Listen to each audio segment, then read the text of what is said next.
मुंबईसारख्या मोठ्या ग्राहक वर्गापर्यंत वारणेची दर्जेदार उत्पादने पोहोचवण्यासाठी हे विक्री केंद्र महत्त्वाची भूमिका बजावणार आहे।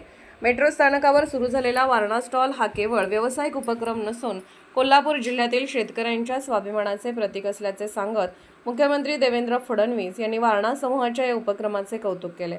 वारणा समूहाने दुग्ध व्यवसायाबरोबर शेतकरी आणि महिलांच्या सक्षमीकरणासाठी केलेले कार्य देशासाठी आदर्श असल्याचे सांगत मुख्यमंत्री देवेंद्र फडणवीस यांनी वारणा परिवाराचे अभिनंदन केले। यावेळी महाराष्ट्र विधानसभेचे अध्यक्ष ॲडव्होकेट राहुल नार्वेकर, महाराष्ट्र राज्याचे दुग्धविकास मंत्री अतुल सावे, मुंबई मेट्रोचे व्यवस्थापकीय संचालक व मुंबई महानगरपालिकेचे आयुक्त अश्विनी भिडे, हातकणंगले विधानसभा मतदारसंघाचे आमदार डॉ. अशोकराव माने बापू, वारणा बाजारच्या अध्यक्षा सौ शुभलक्ष्मी विनय कोरे वहिनी, कुमार ईशानी विनय कोरे कुमार, ज्योतिरादित्य विनय कोरे, छोटे सावकर, जनसुराज्य शक्तीचे प्रदेशाध्यक्ष समीरदादा कदम, वारणा दूध संघाचे अध्यक्ष HR जाधव, उपाध्यक्ष NR पाटील, कार्यकारी संचालक सुधीर कामेरीकर यांच्यासह वारणा दूध संघाचे वारणा सहकारी दूध साखर संस्थेचे सर्व संचालक, अधिकारी, कर्मचारी मान्यवर उपस्थित होते।